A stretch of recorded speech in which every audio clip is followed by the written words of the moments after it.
Don, 24 assists on 31 field goals. As a former point guard, how good does that make you feel to see your team being so unselfish out there? It was great. I mean, it was great to see us, lock in and make shots and share the basketball. Um, and when the basketball is played like that, it's beautiful. Everybody feels like they're a part of it. So it was great to do that in front of our crowd as well. At the same time, you obviously controlled the offense. I mean, rebounding in general, but the offensive boards particularly. Are you happy with the way that's progressing as the season goes on? Or are you happy with the way your team is controlling the board on the offensive glass? Well, we controlled it in this particular game. I mean, I thought Elena came out just and asserted herself, on the boards. And then it was just pretty much a trickle-down effect. Sarah came in and gave us some great minutes, getting, extra possessions for us. But, looking at, how well Ole Miss shot the ball. He shot the ball 48%, and that number is usually way down. So, that concerns us a little bit. But, we're happy to get the win. We're happy to share the basketball. We're happy to, be at a good place in some of the areas that we worked on this week. Ole Miss had a few runs there during the game, but every time your team came back and answered and rebuilt the lead. How nice was that to see from your team? I mean, it's nice, in any team that we play in this league, we know you're not going to bury them in the first quarter. They're always going to have, an extra gear. And Ole Miss was no different in having that gear. Fortunately for us, we just, we were rolling. I mean, on both sides of the ball. I think sometimes when we made some substitution, it just took us a while to kind of impose our will on what they were doing and what they were giving us out there on the floor. Don, I think I saw Elena playing high up in a zone defense on the high post. Was that to try to limit Sessom or just to kind of take away some of their screens? Well, we wanted to create layers, and our post players had to be higher up on the floor because they got two post players that could really stroke it from the outside. So we want to just be in place, create a layer if off of their penetration or being able to close out, especially on Joseph who can really stretch the floor out and knock down some shots. Matt Insel said his team was scared to death the first 8 minutes. When you got an opponent coming into this building with no seniors that young, I mean, do you tell your guys go right after them from the beginning and try to take advantage of that? Well, I mean, we like to play basketball a certain way. We like to play inside out. We like to spread the floor a little bit. We try to get our shooters open shots and good looks out there. And we're playing really good defense nowadays. We're rotating well. We are making it difficult for most teams, but they just had a really hot player. Chandrika Sessoms was really a hard guard for us all night long, whether she was matched up against our perimeter players or our post players.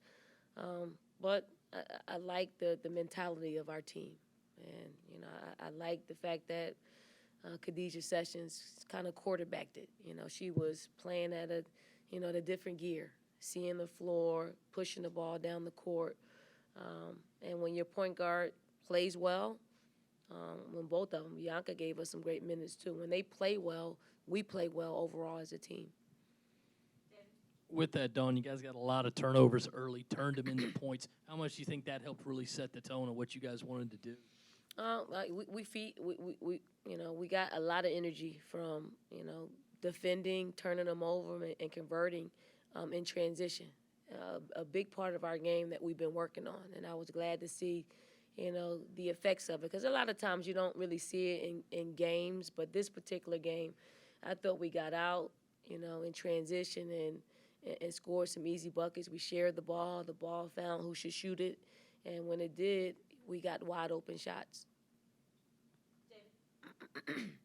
Don, it seems like y'all play a ranked opponent every other day at this point, but this 3-game stretch you have coming up with A&M, Kentucky, and Connecticut, I mean, how do you look at that? I mean, do you think you're going to learn anything about your team you don't know already, or do you just look at it as 3 games in a certain span of time? Well, I look at it as one game, and that's Texas A&M.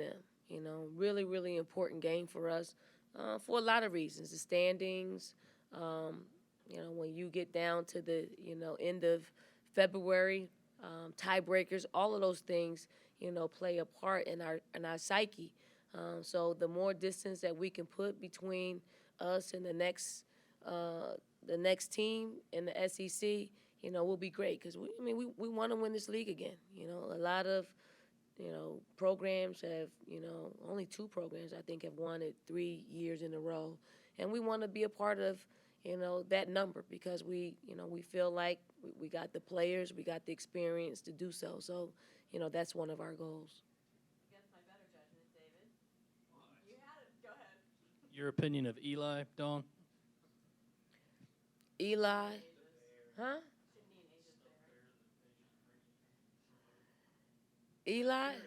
I mean, Eli's undefeated, so yay for Eli. I'm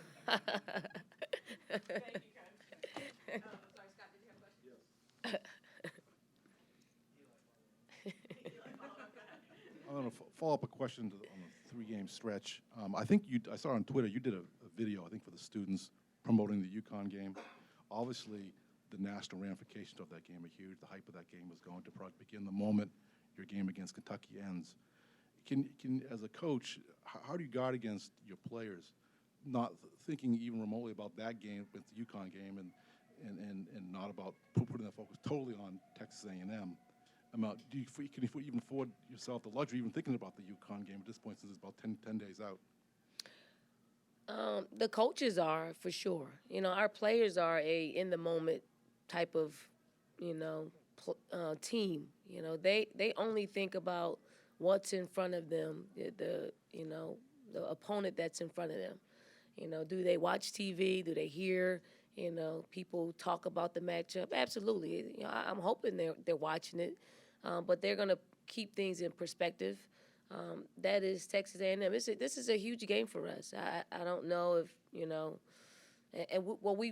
we made sure we told our players at the end of this game, it's a huge game for us, for all the reasons that I said, the tiebreaker, they are the next best team, record-wise. They only have 2 losses. So, we want to make sure that we're focused in on the task at hand. And, Connecticut's going to be there February 8th. They're not going anywhere. Well, we got a lot in front of us before we even get to that. So, our players are focused in on Texas A&M at the moment. Thank you, Coach.